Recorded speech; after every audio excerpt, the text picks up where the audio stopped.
It is now 6:25 and time for the Municipal Building Authority of Murray City for June 4th, 2024. This will be a quick 5-minute meeting, and so we'll get started. Everyone's present and excused is Councilmember Dominguez. All right. First of all, we have approval of minutes. Are there any changes? If none, I would appreciate a motion. I'll motion to approve the minutes of the Municipal Building Authority for May 21st, 2024. I second it. Great. We have a motion and a second. All in favor? Aye. Aye. Okay. The motion passes. All right, we are now having a public hearing, and it is to consider a resolution of the Municipal Building Authority of Murray City adopting its budget for fiscal year beginning July 1st, 2024 and ending June 30th, 2025. Brenda Moore presenting. Okay, I will just go over this very quickly for the public that's here in case they want to make a comment. So the budget for the MBA, what the MBA does is it built this building, and then it is currently working on the remodel of the Public Works facilities. So the budget for it, they're going to receive transfers from Public Works funds for it was the budget from last year for those funds, put it into the MBA for that project, receive rent and pay the debt service of $3.1 million. We're allocating $95,000 for additional City Hall Christmas lights. This is leftover City Hall budget. Allocating $60,000 for any additional needs that this building has. And by the way, a year ago, we were moving into this building. And then allocating $19,112,000 towards the Public Works project. We'll also be rolling forward some other budget. I left some in this current year. And that is the budget for the MBA. They will end up, if they got the whole project done next year, which they will not. It's going to take another couple years to do the Public Works facility with $1 million in their CIP. Or in their fund balance. Their fund balance is designed to basically be zero once all of the projects are done. And that is it. Any questions from the council? No questions. Okay, this is a public hearing, so I will open it to the public for comments.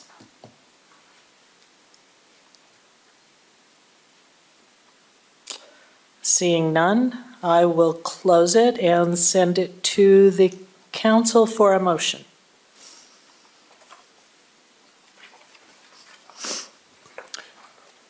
I make a motion to approve the resolution of the Municipal Building Authority of Murray City adopting its budget for fiscal year beginning July 1st, 2024, ending June 30th, 2025. I'll second. All right, we have a motion and a second. Is there any discussion on the motion? None. All right. Would you please call the roll? Mr. Hawk? Aye. Mr. Pickett? Aye. Ms. Cotter? Aye. Ms. Turner? Aye. Thank you, Brooke. And that is the end of our Municipal Building Authority. We are adjourned.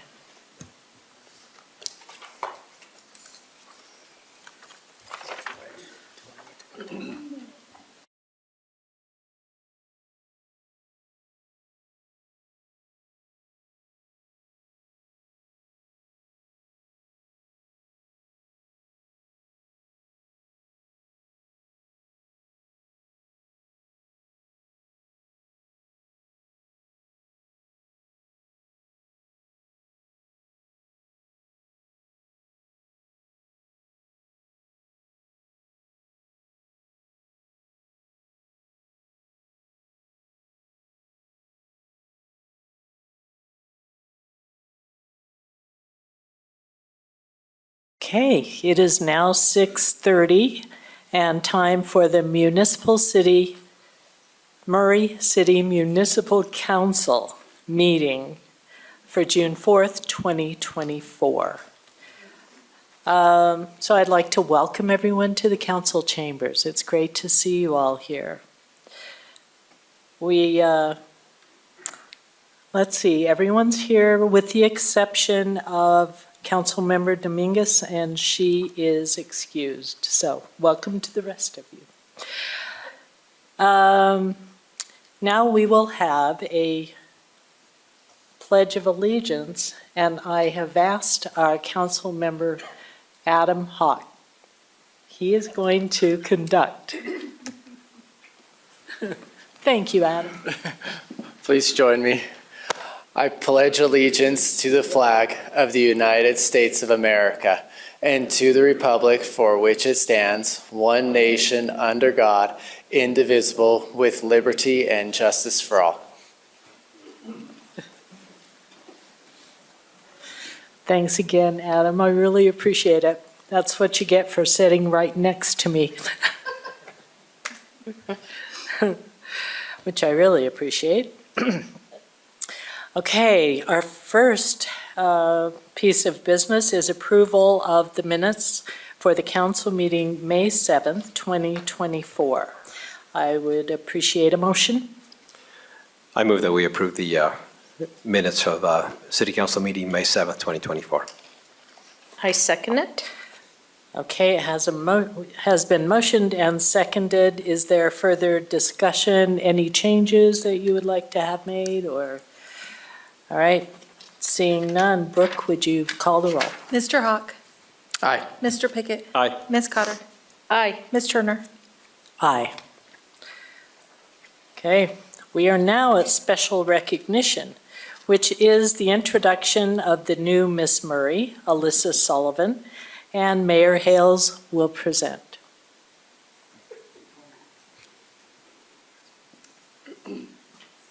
Let me introduce you, Alyssa Sullivan. Alyssa is our new Miss Murray. Can I just offer one correction? It's Elisa. Elisa. Oh, Elisa, I'm so sorry. Oh, Did he my have you in goodness. Yes, he did. This seminary teacher thinks he knows everything, but anyway, Okay, I had her. Nice job. I had her for a whole term, and I always said her name wrong. Did I not? I did. It happens. It's okay. I did. So don't feel bad. we've all been saying it wrong. We're We sorry. apologize, but it's Elisa. great to see you That's here. all right. Elisa, she performed beautifully, talented young lady, and we're excited and congratulate. Let's give her a big hand for her win. So we're going to have a presentation from Elisa, and then will you make sure you introduce your family and Yes. that are here? And the time is yours. You can do whatever you. Is there, can I connect? Yes, Brenda knows how to. Do you know how to connect? Perfect. Well, I was going to do that, but anyway. Anyway, so we're glad to have you here. So thank you. Thank you so much for this opportunity to meet with you, to introduce myself, and thank you for the support that you've given the Miss Murray program so far. Without the City Council's support, we would not be able to have this program, and I would not be able to have this opportunity to speak in front of you today. I just want to take this time to say how excited I am for my year of service and to be able to help the people of Murray and to serve my community that I've grown up in. I did want to introduce my royalty as well. So yeah, I'm Miss Murray, Alyssa Sullivan. I currently work at the University of Utah, and I'm a student there as well. My first attendant is Ashlyn Talcott, who you can see on the right, and my second attendant is Alexis Thompson on the left. Ashlyn Talcott graduated from Westminster in business management with a bachelor's and a master's, and is currently the director of operations for an IT company. Alexis is a student at SUU online because she's a Murray firefighter, so she works here in the city. These two women are just very incredible, very talented, and very driven, and I just feel so fortunate to serve with them this year, and I know that together we'll be able to do a lot.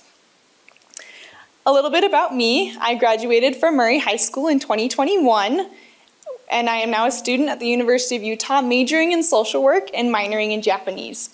I served an LDS mission in Sapporo, Japan, where I got back about a year ago, almost to the day.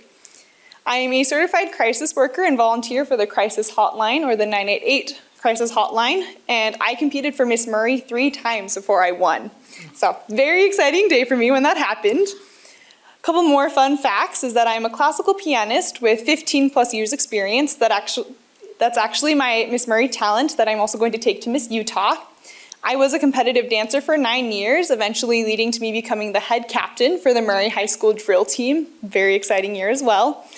I love donuts and other pastries and just sweets. I'm a big fan of horror movies, but I'm also afraid of the dark. I think they go together. I surprisingly dislike chocolate desserts, and my family has 2 dogs, Buster and Scooter, as you can see in the photo. My family is here today, and I really would call them my biggest fans. I would not be here today if it weren't for them and for their support. So we have my mother, Carrie Sullivan, my dad, Alan Sullivan, and my sister, Lynn Sullivan. My parents are both transplants to Murray. My dad grew up in Houston, Texas, and my mom grew up in Tokyo, Japan. They met at the University of Utah, and the rest is history. My sister is a senior at Murray High School, graduating on Thursday, which is very, very exciting for her. She will go on to study at Utah State University and also go to stunt school in the meantime. So I love my family so much, and they really are the biggest blessing that I could have. And they've already been coming to all my events with me and are the best photographer, chauffeur, bodyguards, all you can think of. Oh, the pictures didn't load. Okay. Well, so I want to just discuss the Miss Murray program. The Miss Murray program is part of the Miss America opportunity. So I win Miss Murray, and I will go on to compete for Miss Utah in 2025. And whoever wins Miss Utah will go on to compete for Miss America.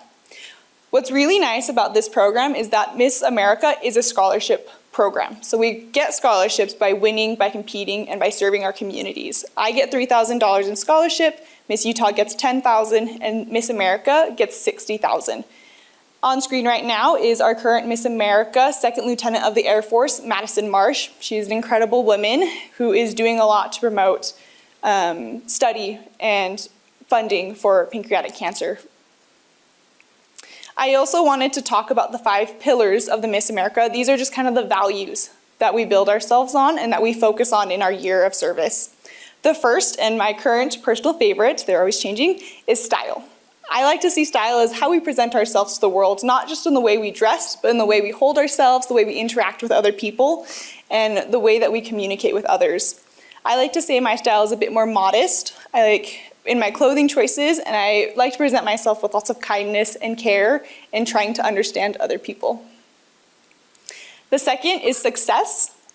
Everyone has a different definition of success, but mine is achieving your goals while also working towards your own personal happiness. This is an example of my biggest success in life. I recovered from an eating disorder, and so while this picture might not be very incredible or big, it is a big moment for me because I was able to enjoy a meal, enjoy a milkshake for the first time in years. The next is service. It's just giving your time, energy, and talents to help those around you. This is a picture of me with my certificate of crisis work, which means I am certified to help those experiencing mental health crises or suicidal thoughts and feelings. I volunteer 4 hours a week with the crisis text line, and it has just been the most wonderful opportunity to help out in any way I can. The fourth pillar is scholarship. We often think of scholarship in a very academic sense with college or other schools, but I think it's a lot more than that. It's about growing your intelligence and your mind and challenging your thoughts. What is very wonderful about the Miss America opportunity is they provide us scholarships to go on to pursue our dreams and to become the best versions of ourselves that we can be. The final one is sisterhood. This is the most recent one added to the Miss America opportunity, and it focuses on really building the friendships and celebrating the achievements of the women around you. This is a picture of all of the contestants that competed at this year's most recent Miss Murray. What I love about these women is that we are very much friends. We have had a party every week since the competition, and they've really all become my closest friends. So I have actually been Miss Murray for a month exactly today. So in 1 month, I have been able to do a lot, and I am very excited for my year to come. A couple of the things that I've been able to do is I've been able to help with the Parks and Rec 5K, as you can see in the bottom left photo with my attendant, Ashlyn. I was the keynote speaker at Murray's Multicultural Assembly as the first Asian American Miss Murray in the top right photo. I was able to make an appearance at the EMS breakfast, as you can see in the top left photo, where Alexis, my second attendant, was helping host as a firefighter. I was able to make an appearance at the Give Back Brokerage nonprofit fair held by Jen Kiko and her brokerage, as you can see in the bottom right. I made an appearance at the Chamber of Commerce open house, and we had our first parade on Saturday, and we are going to just keep having a summer of parades. Part of the Miss America organization is community service initiatives, which is basically a platform and a cause that we want to promote in our year of service. Mine for this year is Let's Talk Suicide, which is all about promoting suicide awareness and helping people feel more comfortable with discussing this seemingly heavy topic. Let's Talk Suicide aims to educate people on skills to help prevent suicide, help break stigma and raise awareness for suicide prevention, and support high-risk communities such as the LGBTQ community, veterans, the elderly, and our high school students. I want to start off with sharing some statistics. So on the national US level, suicide is the 11th leading cause of death and the second leading cause of death for ages 10 through 34. And in 2021, 12.3 million adults seriously thought about suicide, which means that you or someone you know had thoughts of suicide. In Utah, suicide is the 9th leading cause of death. It is the leading cause of death for ages 10 to 24. And in 2022, 717 Utahns died by suicide, which is approximately 1 death every 13 hours. These numbers in the box are the suicide rate. As you can see, the national is 14.4 and Utah is 20.1, which means Utah does have a higher than national average, unfortunately. But this is why it's so important that we bring awareness to this, that we start talking about it in an open and appropriate fashion. And Utah is already doing a lot to push this forward with their initiatives and programs. So a couple of my goals for this year is to speak to the faculty of at least 5 schools in Murray about Let's Talk Suicide. I have an educational presentation that I made with the manager of the Zero Suicide State program, Rachel Jasperson, where I talk about the skills, the signs, and the ways that we can help prevent suicide. The big things are ask, listen, refer. Asking directly if someone is having thoughts of suicide. Listening in a way that makes the person feel heard and understood, and referring them to resources that can help them, such as the 988 crisis hotline and the mobile crisis outreach teams. I would also like to participate in one event in Murray every week. So far, I've been able to accomplish this goal doing multiple events every week, and I'm already making plans for this in the future. I just want to be able to serve Murray and really show that I support Murray and give back all that they have given me so far.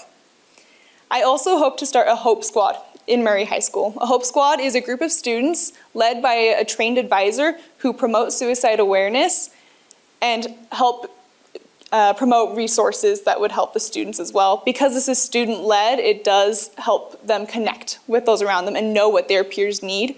But these students are also not alone. They do receive help from trained advisors and teachers who will help guide them along the way to make sure that suicide is being talked about in an appropriate fashion. I also want to point out ways that you as City Council can help me in my year. The first one is supporting through events. Communicating when community events are taking place has been very helpful in my first month as Miss Murray. I've been able to hear about the nonprofit fair, about the Chamber of Commerce open house, and being able to make these appearances have meant a lot. It is also helpful if you support me in any events I hold. There are a couple events that I am already in the works of planning and making, and if we could have City Council help promote those events, it would be very appreciated. The second thing that City Council can do is continue to fund the Miss Murray Scholarship Competition. I would not be able to be here if you guys had not provided funding for the competition last year. And I am so thankful for this opportunity to promote my initiative, to work with Murray, and to serve the community. And I know there are many other young women in high school and in junior high who would like the same opportunity. The Miss Murray Scholarship is not only a way for us to give back to the community, but is a way for us to grow and to become the best versions of ourselves possible. Before I started competing, I was really shy, kind of didn't like to make a big scene about myself, and I wasn't very confident in myself. But after competing for multiple years, I learned how to speak very confidently in front of a crowd like this and to really be sure of myself and in what I am doing. And so to continue funding this program would mean more girls would also receive this growth. I want to end with a quote that kind of sums up my community service initiative by author Loretta Gerzartis. If someone listens or stretches out a hand or whispers a word of encouragement or attempts to understand a lonely person, extraordinary things begin to happen. That's what Let's Talk Suicide is about. When we reach out to those in need, when we really connect with people, we can make sure that they feel noticed and loved and that we do need them here. Thank you so much for your time and for your continued support of the Miss Murray Scholarship Organization. I want to say I'm very excited for my year of service and to be able to work with City Council as we do many activities in Murray and as I continue to promote Let's Talk Suicide. If you have any questions, you're welcome to ask. If anyone wants to start. Are there any questions for Elisa? No, but Okay. what a lovely person you are to represent us, and we Thank you so really much. appreciate it. So congratulations. Thank you. And we'll do everything we can to help. Perfect. Thank you so much for your time.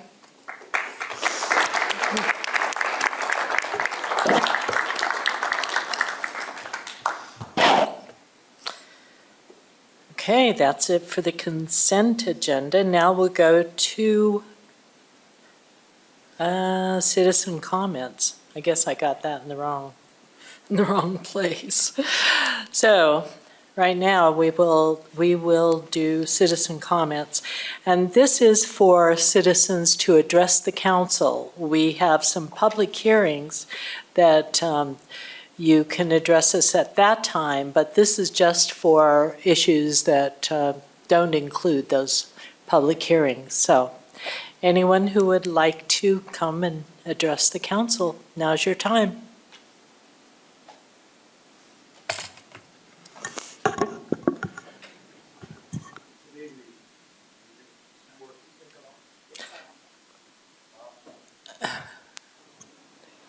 I guess I bumped it. Good evening, I'm Hal Luke, a Murray resident and an advisory board member of the Murray Active Aging Center, also known as the Murray Senior Recreation Center. As I understand, monthly you receive some cold, hard stats and figures about the center. I would like to share an event which I feel helps show you how a positive asset the center is for the city. On May 21st, 8 senior citizens were fitted for their cars. Mo at the center had arranged for the Car Fit organization to come to the center. We had a brief meeting in the classroom, and then we all parked our cars in the north end of the lot there across from the center. The Car Fit team came to each of our cars and helped us be sure we are fit for the car. This included being sure that our seat belts and our head restraints were in the right position for us, that we could have the mirrors positioned right so we could see around, and so we could see the dashboard as well as see over it. So very, very helpful information. Why is Car Fit important? A proper fit for one's car has greatly increased not only the driver's safety, but also the safety of others. As an add-on, while we were there, they presented us with the Department of Transportation Yellow Dot program. With this, if you have an accident and are unconscious, if you have a yellow dot in the front of your windshield up by there, then the EMP people can go to your glove compartment, and hopefully you'll find this little packet in there, And in there, there's a list of the things that hopefully you filled out about what emergency contacts and stuff like this, so that they can know how to better prepare you and serve you in their deed. So on May 21st, the center staff and the CarFit people team helped some old folks become better citizen drivers. I thank you for allowing me to update you on your investment in the Murray Active Senior Center. Thank you. Thank you, Hal.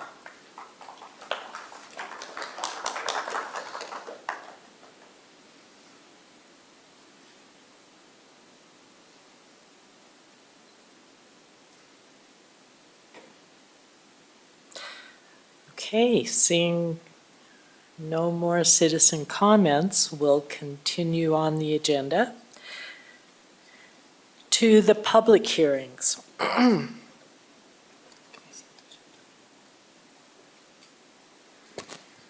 Oh, okay, right.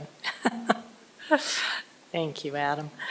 Okay, now we are at the consent agenda, and Mayor Hales will be presenting. And first is to consider confirmation of the mayor's appointment of Jessica Benson to the Arts Advisory Board for a term of from June 2024 to February 2025. There you are. Yeah, I snuck over. Jessica, will you come on up? Very with? good. Thank you. How are you? Good, good to see you. This is Jessica Benson, and Jessica, we had the opportunity to meet with Jessica, Doug and I, and Lori, and let me just tell you, if you confirm her, you're going to be very happy because she knows her stuff. She's very involved, not afraid to share her views, and really highly recommended from Lori, and now we highly recommend her to you. So without further ado, we would like to present the name Jessica Benson for the Arts Advisory Board, as Diane said, term of from June 2024 to February 25.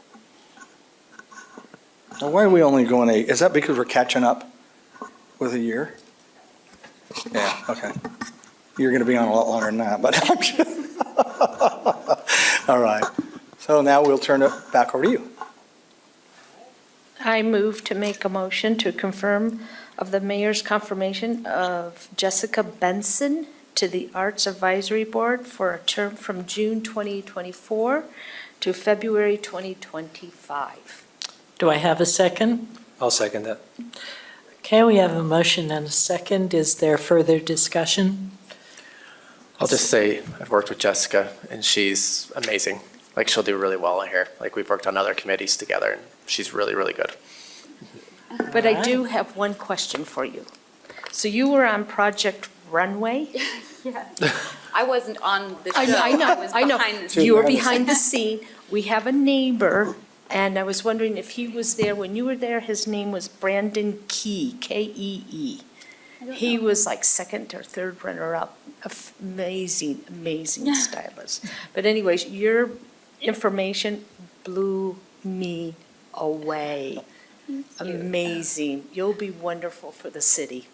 Congratulations. Thank you so much. I'm very excited. All right, Brooke, would you take the roll?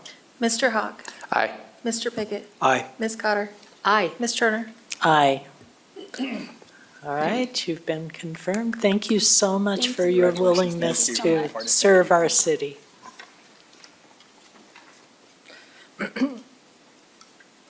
Okay, now we're at the public hearings portion. And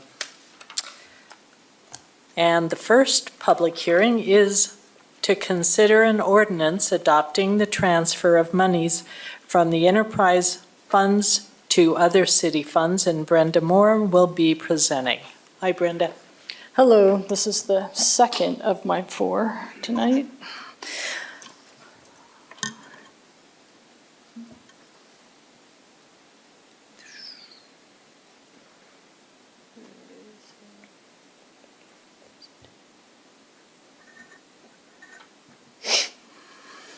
Those of you that have been on the council or come to all council meetings, you have seen this before. All I have done is change the numbers.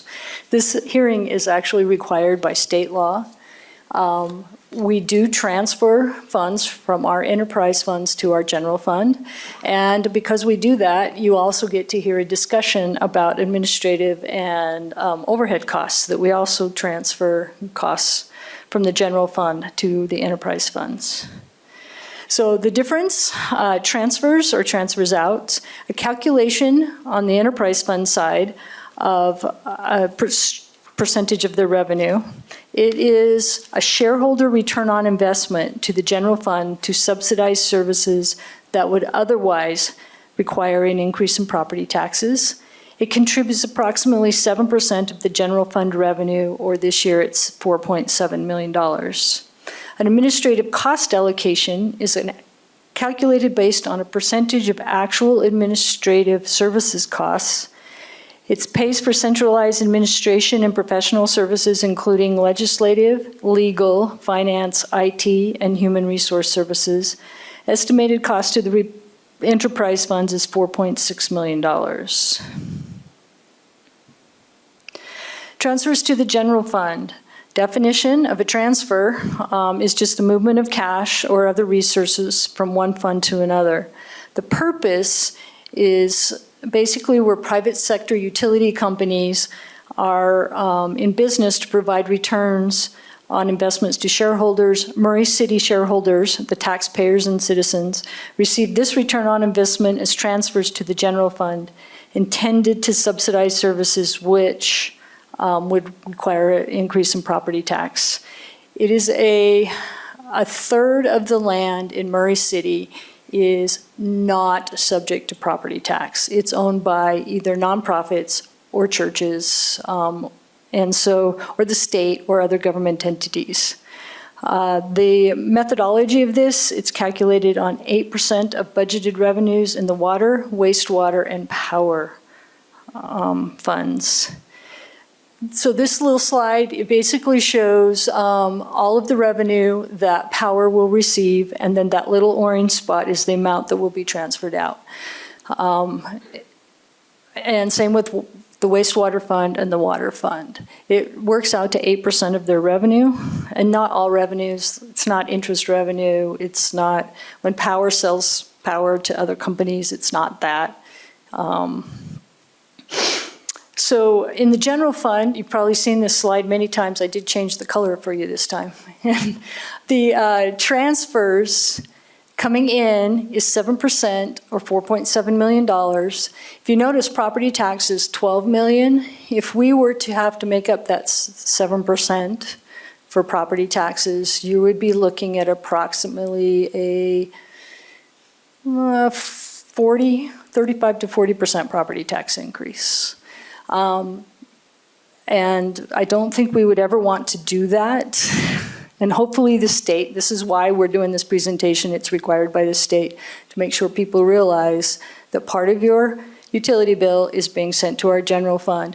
That also makes sure that that tower over there that's paying utilities also pays for the police that service it.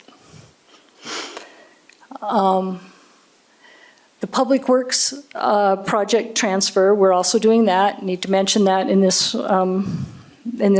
presentation because we are sending some enterprise fund money to, it's the MBA, but it's a governmental fund, so you can't do that without a public hearing, and this is the public hearing. The following funds are sending money to the MBA to work on that project of the Public Works. The administrative services cost allocation, it requires an accounting breakdown of how money in the enterprise funds is being used to cover administrative costs. That's what we're talking about. The one where our allocation is supported by a cost study performed in 2012, you're going to say that's 12 years old. That's okay. Nothing has really changed. We haven't added any funds. We haven't, besides being in a new building, nothing has really changed, so that is still good. The departments considered as allocation model are the council, the mayor, the finance department, utility billing, human resources, the city attorney, city treasurer, recorder's office, IT, and GIS. The facilities department has been added, and they're allocated based on the number of facilities they are responsible to take care of in each fund. So this is kind of how the administrative cost allocation goes. We're allocating $10.8 million, and the general fund keeps 54% of that. So, and then the other power gets 18%, water, wastewater, and it's based on how, like the attorneys, based on how many, back in the study, how many contracts did they have to do for each department? What do they work for each department? Finance. Utility billing is 100% allocated out to the enterprise funds because that's all they do, is they collect utilities and sign people up. There's just a picture of how it is allocated. And that is it. That is what the state law requires me to do, and then we need to have a public hearing, and you need to approve or not the transfers. All right, very good. Thank you, Brenda. Since this is a public hearing, I will open the public comment portion of this hearing. So anyone who would like to make a comment on what Brenda just presented, now's your time.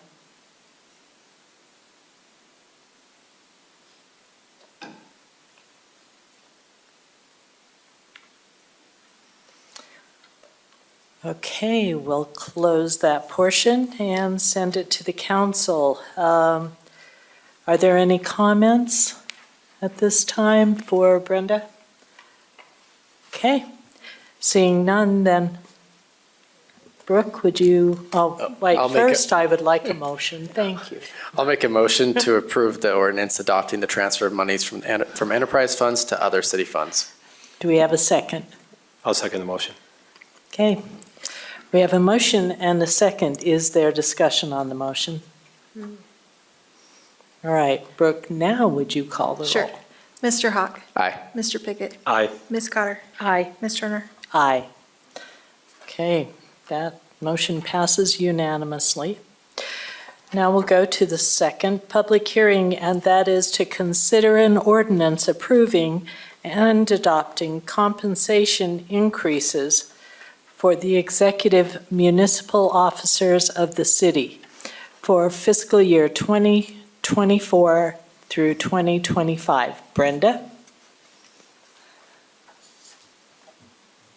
I'm sure glad Zach's on this too, because otherwise it'd just be me.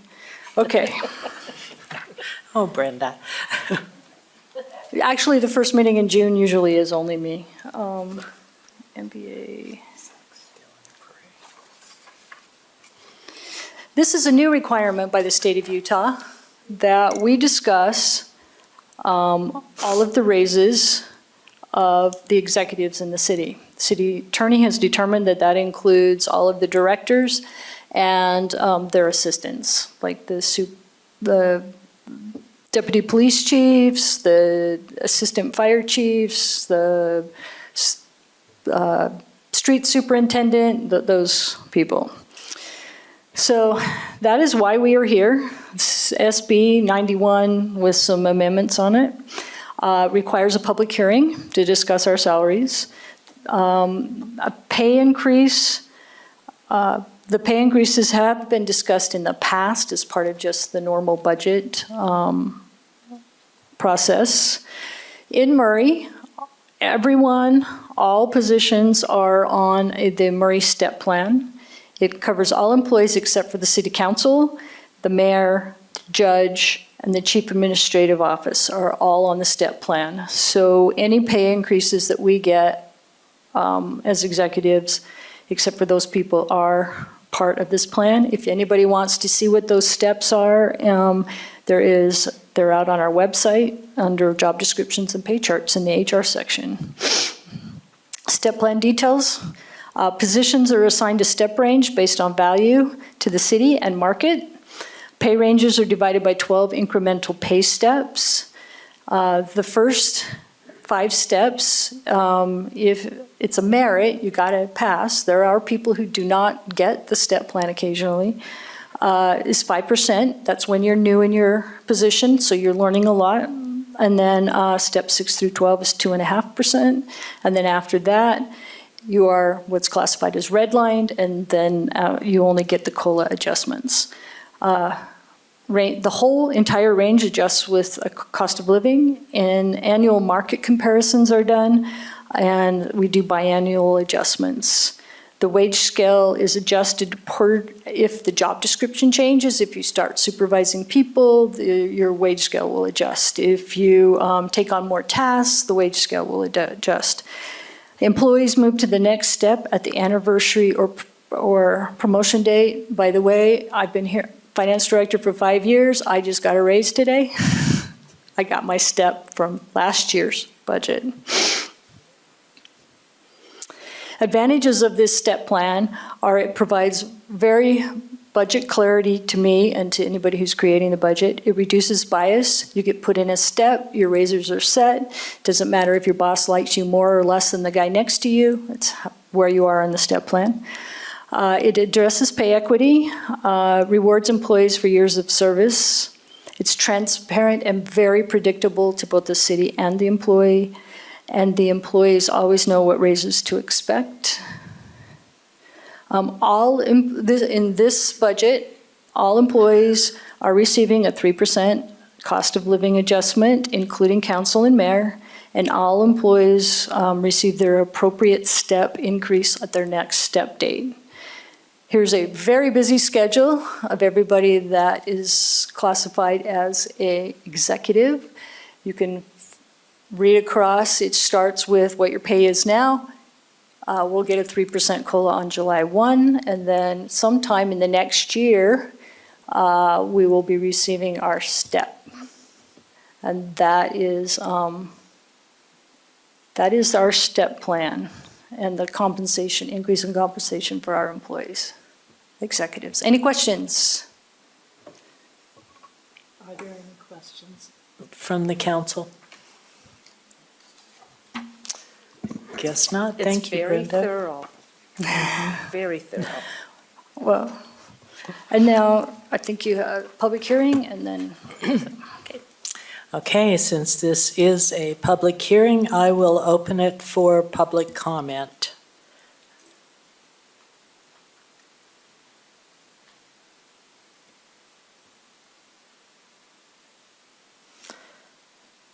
All right, seeing no public comments at this time, I will close the public hearing and send it to the council for further discussion or a motion. I'll make a motion to approve and adopt the compensation increases for the executive municipal officers of the city for the fiscal year 2024 to 2025. Do we have a second? I second it.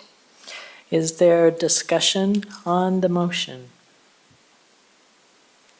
Okay, seeing none, would you please take the roll? Mr. Hawk? Aye. Mr. Pickett? Aye. Ms. Cotter? Aye. Ms. Turner? Aye. Okay.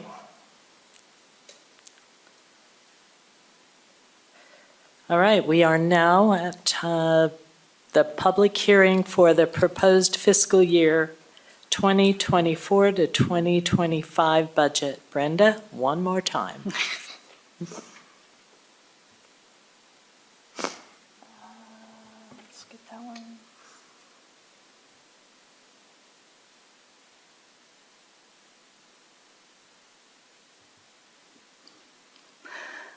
I'll go through this one really quick, since most of you have seen it before.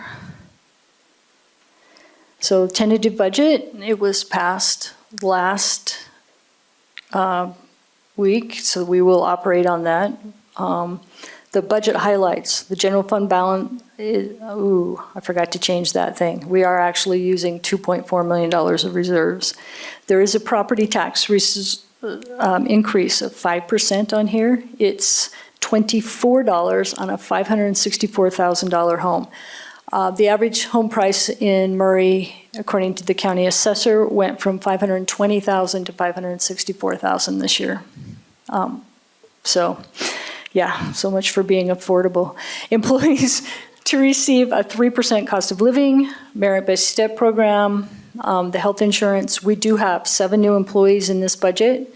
Police officer, 3 paramedic firefighters, a fire inspector, marketing specialist, and a senior librarian. We did remove 3 positions, a HIDA coordinator, the chief communications officer, and an SSOD inspector.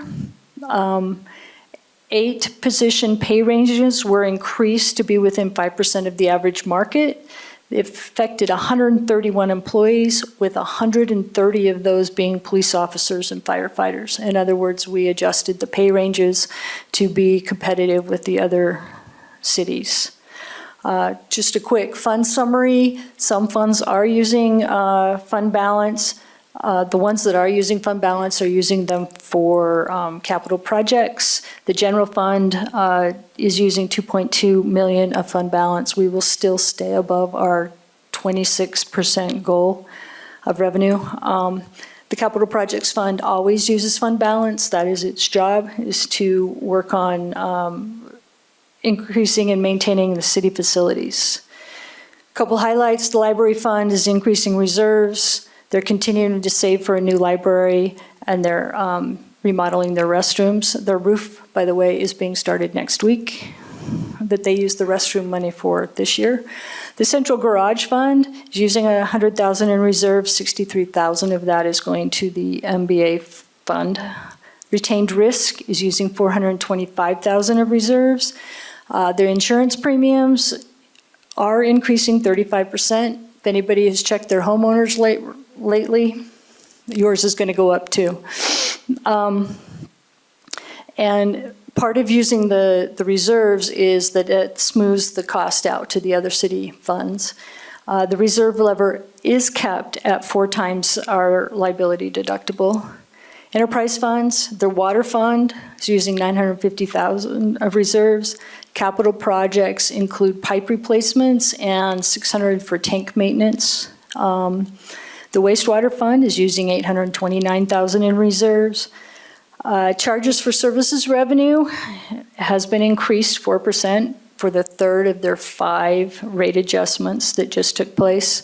Capital projects is 1.3 towards the sewer line replacement and upsize project that's east of State Street, 5800 South to 60th. That's going to be about $3.7 million. Stormwater fund is increasing reserves. They are buying, or their revenue was increased 4% to align with actual collected. We do not have a stormwater increase coming in. We just have more people that we're collecting from. Capital projects, they are buying a street sweeper, and they're going to do a storm drain for the Cherry Street Jensen Lane. You go back on that. I can try. Once you pass, it's too late, huh? Yeah. Okay, there was water, it said 951 million. It should be 1,000. Look, that's what we thought, but we just want to make sure. Thank you. Sorry. I should really have somebody else proof my stuff late at night. Yeah. Solid waste, using 307,000 of reserves. They're purchasing a garbage truck for the Parks Department for 500,000. Parks is contributing 292,000 to that. The Murray Parkway Fund, or the golf course, is using 32,000 of reserves. They are no longer receiving an transfer from the general fund. They are still getting help with their equipment from the CIP fund. So their reserves are back into the positive, and if how many rounds of golf and the records they're breaking right now, they should stay that way. The power fund is using $4.2 million of reserves. The revenue has been raised 19% due to the second of 3 rate increases that will take place in August. Operating revenue is now above their, so the revenues are more than their operation expenses now by $934,000. And they have 5.2 million of capital projects have been budgeted. They're going to start with a transformer down payment of 1.5. That transformer's hopefully will be here in 3 years, and They're about $3.7 million apiece. There's two of them. General fund summary, using 2.2 million of reserves, we will stay above the 25% revenue projection that you, or target that you guys have set. The revenue from the property tax increase is $572,000. It's 5%.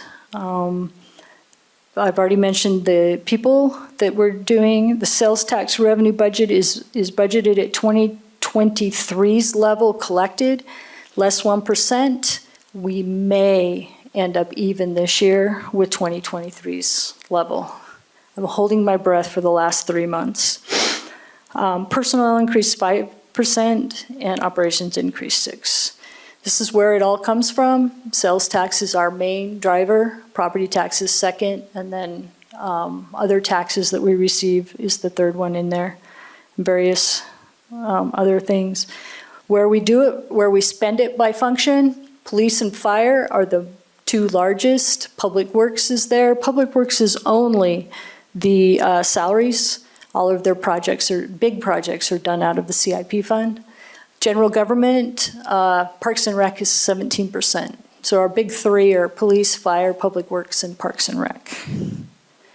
And then I just wanted to mention the budget addendum because we didn't really talk about it. I added this in between the mayor's budget and your budget. These are the things that the employees and that Murray City always does that don't really fit into the 501c nonprofit thing. So my first request would be for our, at the top, there's one, 10,000, which we award grants and utility payments to low-income people who qualify for heat.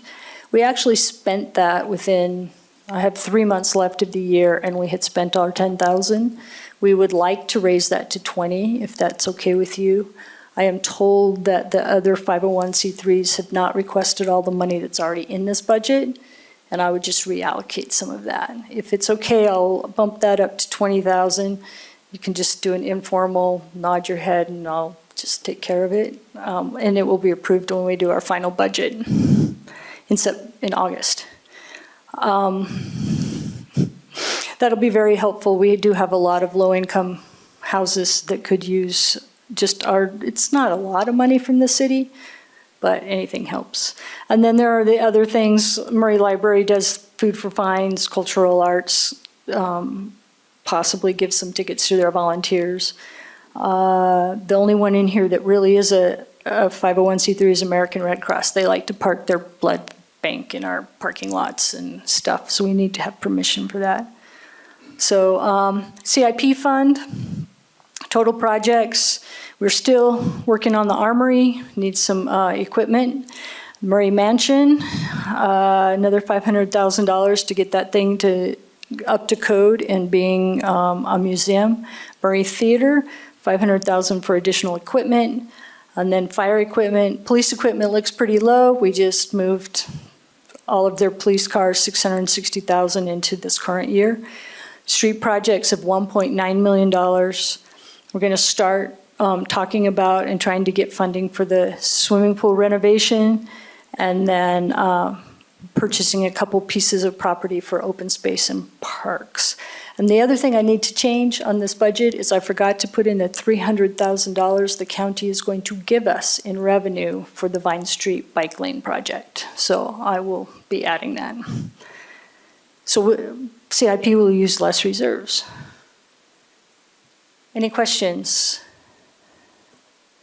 Okay, thank you, Brenda. Okay, this is a public hearing. So I will open it for public comment. And just as a reminder, comments will be limited to 3 minutes. Step to the microphone, state your name and city of residence, and fill out the required form. Okay. Public comments portion is open.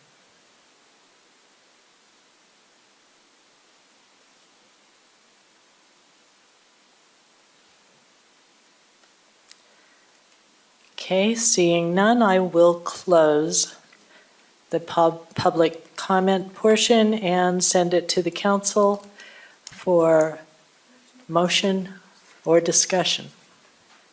There's nothing to consider tonight on this because we have the Truth in Taxation hearing that will take place on August 13th Okay, to talk specifically about the property tax. okay. After everybody has received their property tax notice and knows that we are going to increase their property tax, they can come and talk about that then, and that's when we will adopt the final budget.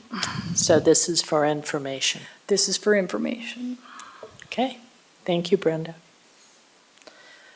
So then we will go to number 4, which is to consider an ordinance relating to land use, which amends the zoning map from R18 Single Family Low Density to R16 Single Family Low/Medium Density for the properties located at 5991 and 6001 South Bellevue Avenue, Murray City. Zach Smallwood presenting. Hi, Zach. Hello, I'm back. That's a good thing. Yeah. All right, so thank you for having me here this evening.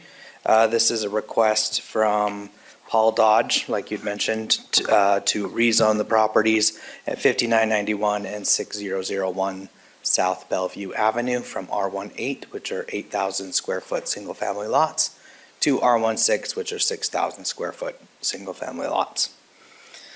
The properties are located here just off of 59th and about Fashion Boulevard, so I think that's like about 3rd East. So Bellevue goes around and you have these two properties here. So as mentioned, these properties are located in the R18 single family zone. Uses allowed in the R18 are single family dwellings on 8,000 square feet, utility facilities, that sounds funny, charter schools and residential childcare facilities.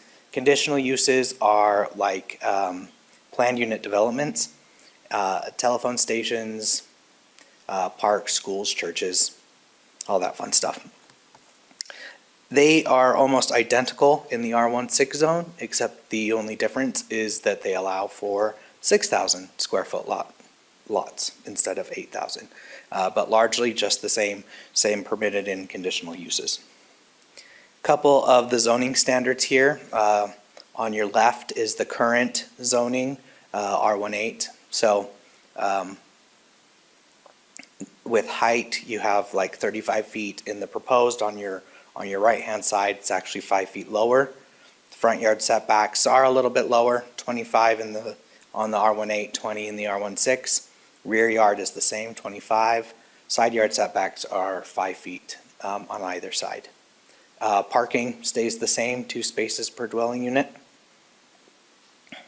So you can see here, this is the Murray Burton Acre subdivision that was recorded in 1947. So these lots have been here for a long time. General plan indicates this as low-density residential. The R16 zone is classified under low-density residential. It's actually in both the low-density residential and medium-density residential. It's kind of a transitional zone, I would say.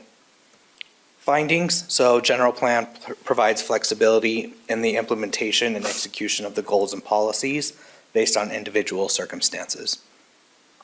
The zone map amendment from R18 to R16 has been considered based on the characteristics of the site and the surrounding area, and the potential impacts of the change can be managed within the densities and uses allowed by the R16 zone. The R18 to R16 does conform to important goals and objectives in the general plan and will allow for an appropriate small infill development of the subject properties. And the proposed zone map amendment is consistent with the 2017 general plan. Lastly, the Murray City Planning Commission held a public hearing on March 21st of this year and voted 5-0 to recommend approval of the request. So with that, we are recommending that the City Council approve the requested amendment to the zoning map designation from R18 single family low density to R16 single family / medium density residential. Any questions I can answer at this point? Any questions at this point? Okay, does the sponsor want to comment? Paul Dodge, is he here? Yeah, he's here. Yeah, if he wants to come up, he's more than welcome. Okay.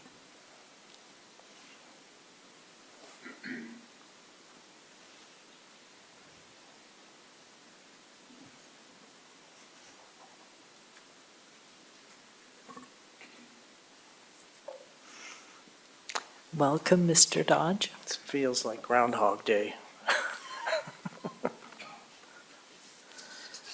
My only comment at this point is I'd like to introduce myself, and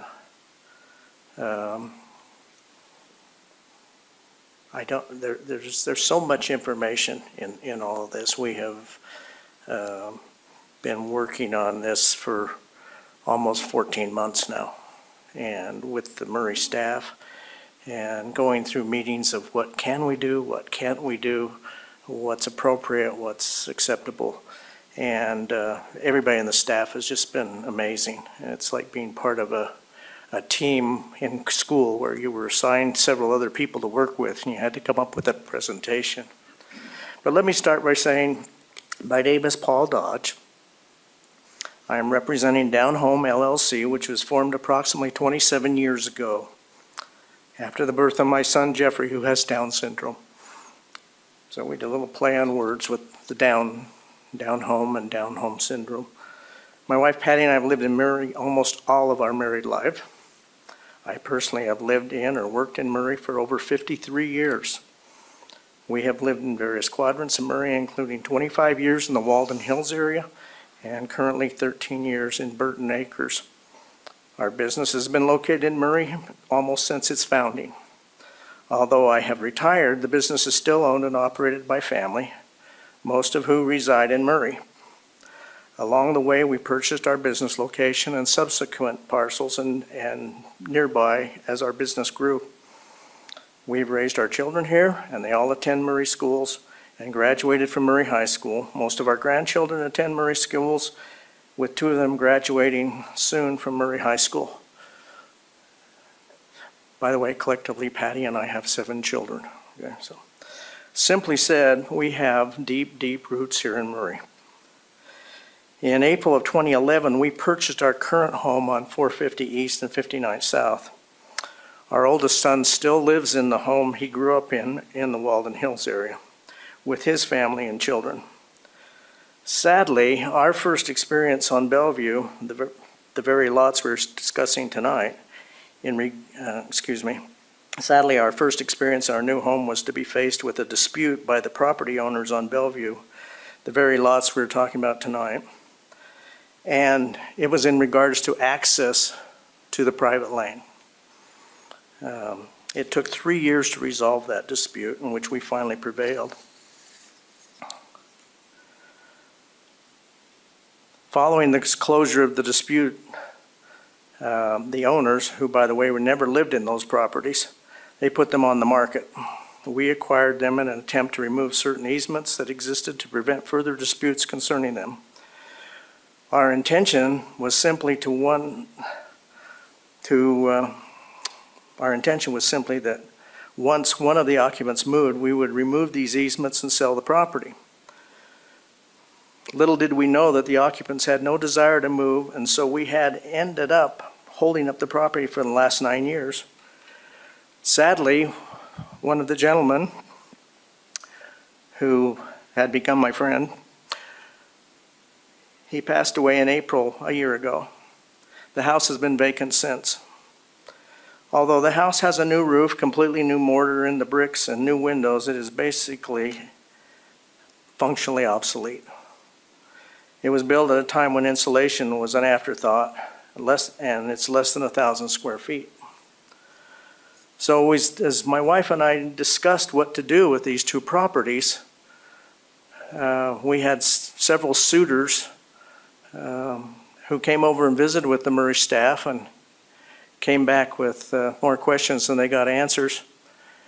And one of my wife and I's concerns was that because these properties are in our front yard, so to speak, on the private lane, we need to have some kind of say-so what was going to be put there. We didn't want something that just stuck out like a monument or was unattractive, didn't fit the architecture of the rest of the neighborhood, which is quite varied now. But against wanting to start a project, we went ahead and consulted with a good friend of ours who's here tonight, Sterling Tholen. Sterling built one of the homes that's in the Bellevue subdivision years ago. And we came up with a plan and met several times with staff, and this is the plan that we bring to you today. And we presented to the Planning and Zoning Commission, and frankly, there was an outpouring of dissent, which surprised me. Some of it had to do with the actual property and what effects it might have on the neighborhood. Another portion of it was just personal emotion coming out, unfortunately, and we just had to turn our heads on that. But I've spent so much time on these from the initial buying the property following the dispute, and it was more than a dispute, it was a protracted lawsuit. My head's full of information, and my question is, I don't know what information you want. So I'm going to leave that to you to ask, but I believe it was Councilman Paul Pickett Acevedo. You asked the question during the Council of the Whole about how many properties in that subdivision were non-compliant with the 8,000 square foot. I can tell you that I spent time on the county assessor's site. There's 14. And if you include the first street to the north or to the south, which my mind just went blank, there are 8 more. That's 22 homes that would not be built had Murray not along the way gave some kind of variance to. This zoning doesn't require a variance. If you change it, it just requires an acceptable subdivision plan.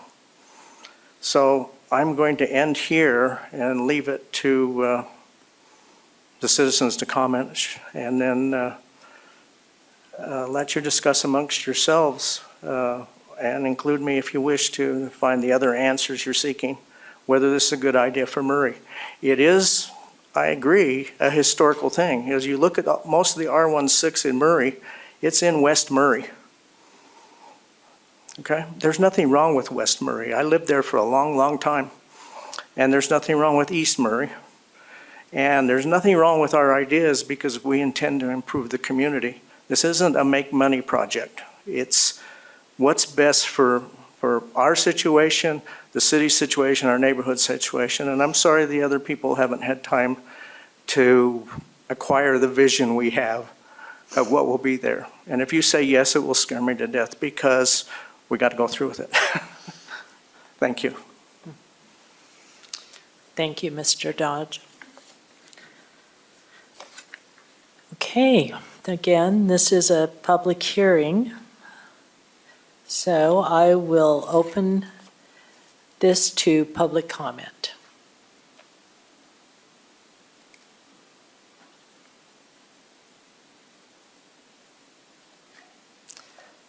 And Jennifer will let you know when your time's up.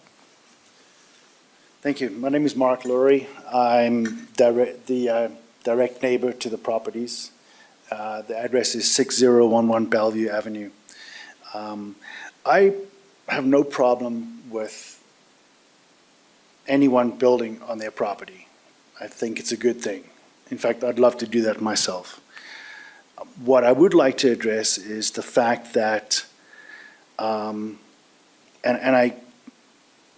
like to quote Mr. Dodge, who said that he moved into the neighborhood because of its serene environment, and that's why I moved in there. I think everyone here probably lives in a home and probably has spent many, many, many hundreds of thousands of dollars to live in their homes, just like I have. And I feel like when you spend this kind of money, you expect something for your money. And in my particular case, I love spending time in my backyard. It's a tranquil, amazing backyard. And if you allow construction, a building, whatever it might be, I feel it's going to change. Well, in my particular case, 100% is going to change the view from the one window I have in my rear of my home. The back of my home has one window. That window will face whatever gets built on these properties. And if it's going to be 30 foot tall, odds are there'll be windows on a 3-story level that will overlook into my backyard.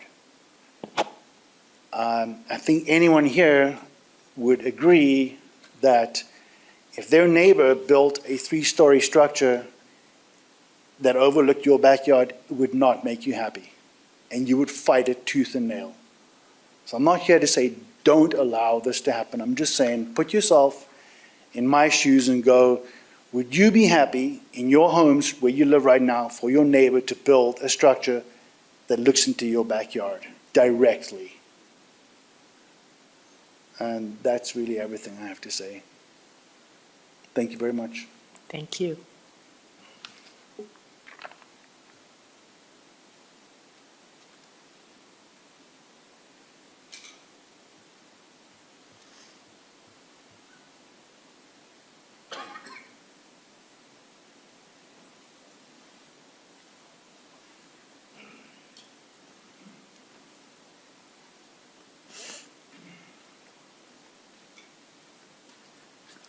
Hello, I am Joanne Hanson. I live about directly across the street from 5991.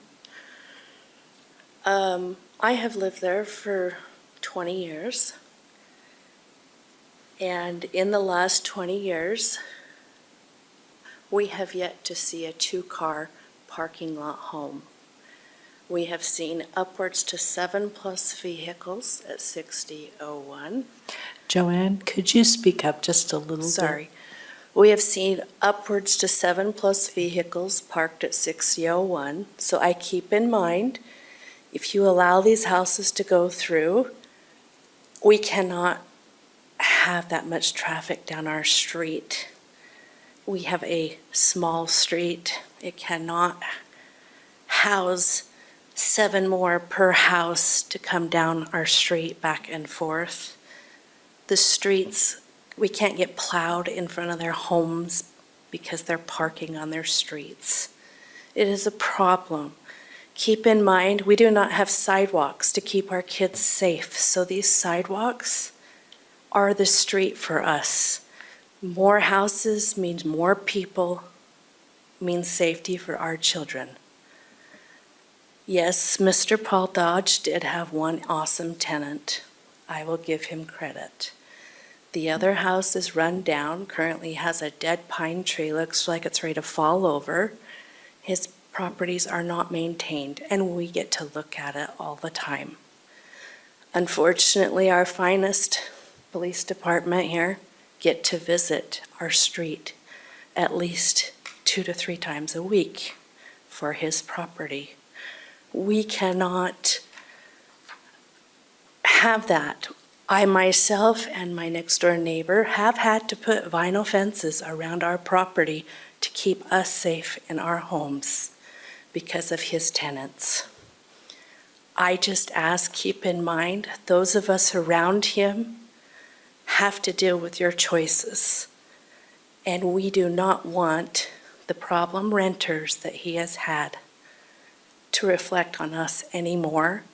I do not want more surveillance cameras on my home to keep me safe because I live across from his tenants. So please keep that in mind. Thank you. Thank you.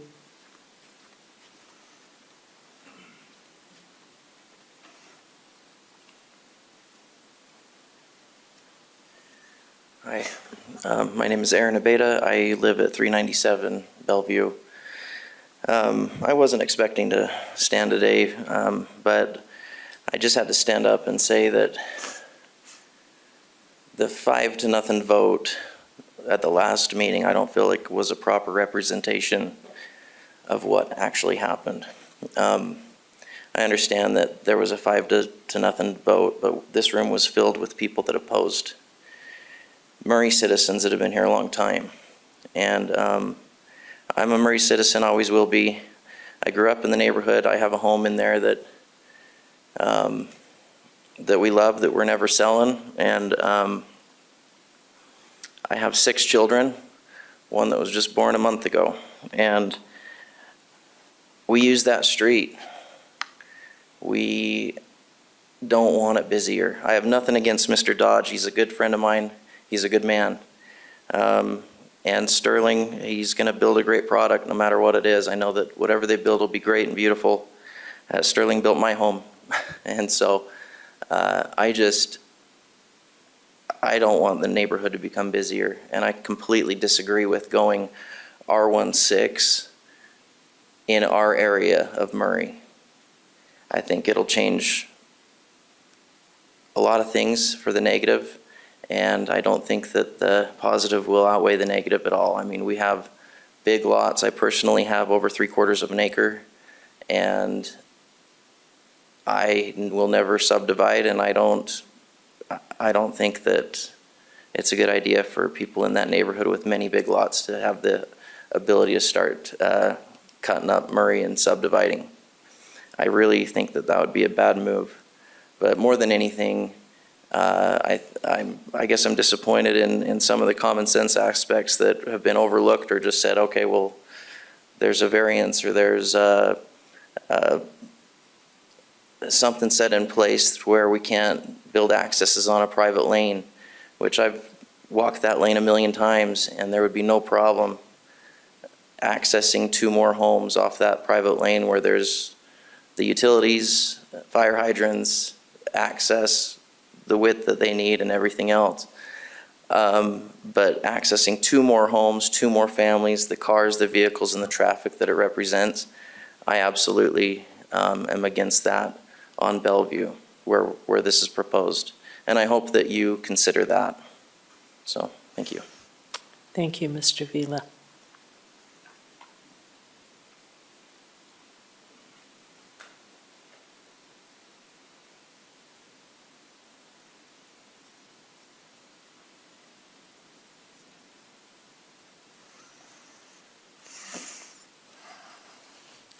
Okay.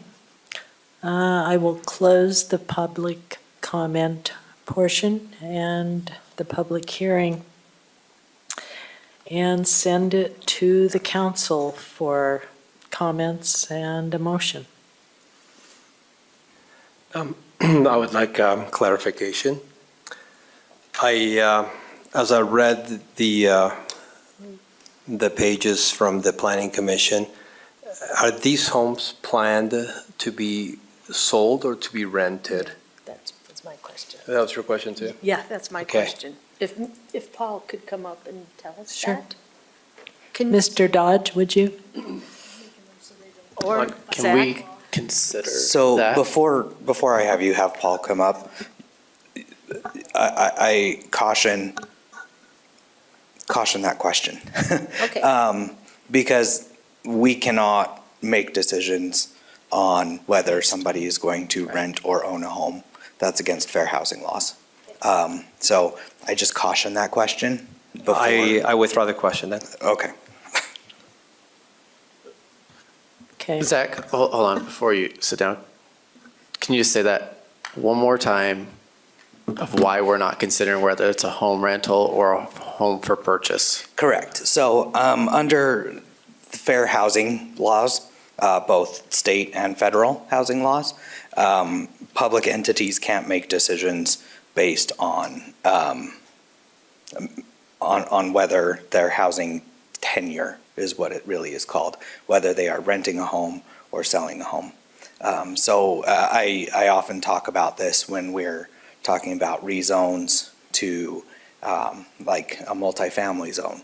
We can't dictate whether it's going to be for sale product or a for rent product, because that could be bias against somebody that is a renter, something along those lines.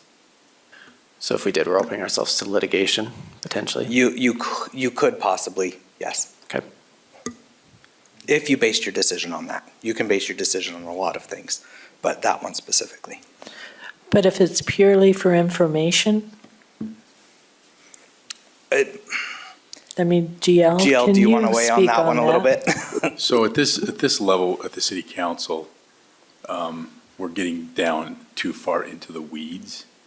You're looking at a rezone, and a rezone is a very broad overview of what's allowed. And so when you get down to this, who's going to live there, you've gotten off track. Gotcha. So that's why we say this. So typically what happens in a zoning request is we have the applicant bring a concept plan to us and tell us, this is what I think I'd like to do. Not that they're tied to that, but this is what it could look like. That's concept level, right? At this point, we're just looking, does it make sense to go from R18 to R16?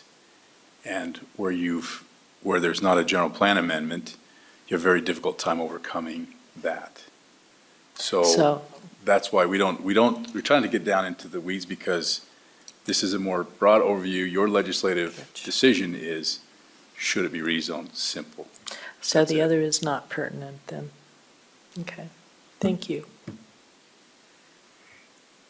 Any other questions I can answer right now? Okay.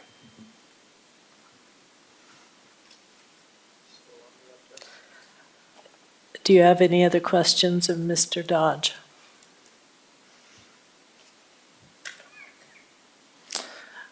Okay. If there are no more questions or discussion, then I would appreciate a motion.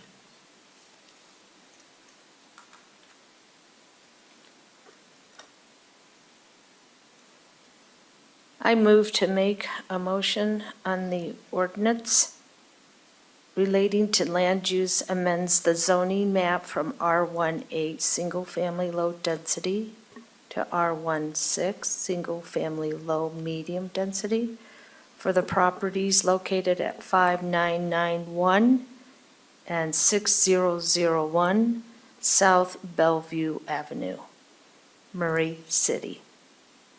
Councilmember Cotter, can I just, for clarification, is your motion to approve or deny? To approve. Thank you. Okay, do we have a second?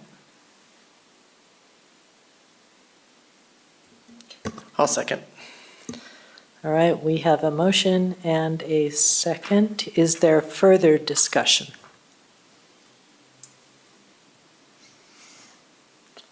Okay, Brooke, would you call the roll? Mr. Hawk?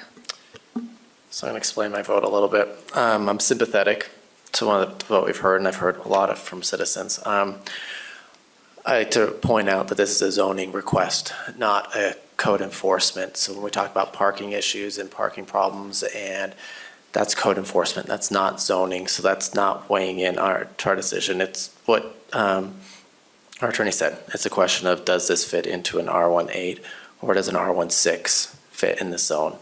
And with a lot of non-compliant homes that are already R16 compliant, it fits within the neighborhood and it fits in that area. So I'm a yes. Aye. Mr. Pickett? I'm also unsettled for this vote. I've read the arguments on both sides. I can see both sides of this request. I just don't feel comfortable, so I'm going to vote nay. Ms. Cotter? I've known Paul Dodge for many years, and I know what he's going to do is going to be very nice. He will take care of that neighborhood, and like we've have said before, if you want to improve Murray, you've got to put your money to improve Murray in your area. So with that, I say aye. Ms. Turner? I am also voting aye because of the issue that's in front of us, and hopefully not going to lose sight of that. And I do understand the other issues involved. So, aye. Okay. Oh, yeah, I will. The motion has passed, 3-1. Okay. Now we'll go to business items. And the first is to consider a resolution authorizing Murray City pickup of public safety and firefighter employee retirement contributions. Brenda Moore. So I have no presentation for this one. This is something we do every year. As part of the Tier 2, the firefighters and public safety are currently, would be required to pay 4.73% of their own retirement. All of the other cities, as it's allowed by law for the cities to pick this up and pay for them. And all of the other cities in the state basically have picked this up. So if we don't pick this up, we are no longer competitive. I doubt somebody would change police units because of this, or fire, but it might stop someone from actually getting hired on here if they actually thought ahead enough. Some people do, but this is just a, we have been picking this up ever since it happened. It's been a couple years. This is just a resolution to pick it up for this year. It does cost us approximately $300,000 and affects approximately 77 employees. Any questions? Any questions for Brenda? Okay. We've talked about this, so thank you. Every year we talk about this. Yes. So thank you again. And I would appreciate a motion. I move that we consider a motion to approve the resolution to pick up the public safety Tier 2 employee retirement contributions. I second it. Thank you. We have a motion and a second. Is there further discussion on the motion? Okay. Would you please call the roll? Mr. Hawk? Aye. Mr. Pickett? Aye. Ms. Cotter? Aye. Ms. Turner? Aye. Okay, the motion passes unanimously. Second business item is to consider a resolution approving the mayor's appointment of a representative and an alternate representative to the Transjordan City's Board of Directors. Mayor Hales presenting. Thank you. Since Russ and, I don't see Aaron, okay. I don't have to go out there then, I'm going to stay here. We are asking, Lynn Potter retired, who used to be the representative, and so we are asking the council to support us in, for a Transjordan City Board of Directors, Russ Kakala, who is our, what does he do here? I don't know why I went blank. Russ, I hope you're not watching this, Public Works Director. Public Works Director, you know. It's not like he's CED. And then his alternate, thank you, Aaron Frisk, who is in the department. So that is what we present before you. Okay, thank you, Mayor. You're welcome. All right, now, are there any questions for the mayor from the council? So is it Aaron Frisk or is it Josh Hill? I'm confused.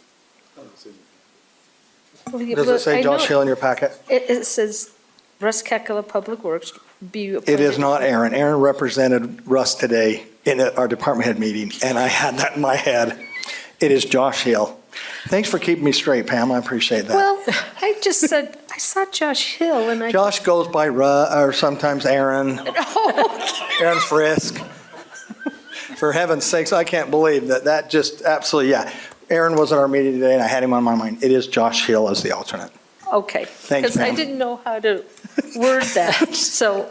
Well, thank you for bringing that to my attention. Good catch, Pam. All right, if there are no further questions, then I would appreciate a motion. A motion to approve the mayor's appointment of a representative and an alternative representative to the Trans-Jordan Cities Board of Directors. Could I have a second? I second it. Is there discussion on the motion? All right. Hearing none, then would you take the roll, Brooke? Yes, Mr. Hawk. Aye. Mr. Pickett. Aye. Ms. Cotter. Aye. Ms. Turner. Aye. Okay, we're done with the business items. Now we are at the mayor's report and questions. Mayor. Did you notice how Brooke said Mr. Hawk? She was very clear on that. I saw the video last time, so. You know, would you allow me, and if you don't want to do that, this is okay, but I just noticed there's a scout out there, and we normally introduce them, but we haven't had scouts forever. Can we introduce the scouts that are here and what troop they're in? Oh, yes. Go ahead, Diane, I'll let you do that. Yes. Would you Just Would you stand. please stand and give us your troop number, introduce the fellows that are with you? We're Troop 197. And where are you located? Here. This is a treat. Thank you so much for being here. Thank you for welcoming us. We're Troop 197. We're out of the Greek Orthodox Church on Highland Drive. In where? And, Highland. I'm sorry, did you hear me? The Greek Orthodox Church on Highland Drive is where our troop meets, and we're open to anybody who wants to join us. And I have two scouts here tonight. They're working on their citizenships of the community. Sorry, there's four of them. I want to make sure I got it right. This is Connor Falkenrath, my son, and I'm Henry Forbush. and they're just working on those badges. And welcome. Thank you for having us at the council meeting. Thank you for being here. It's nice to meet you, young man.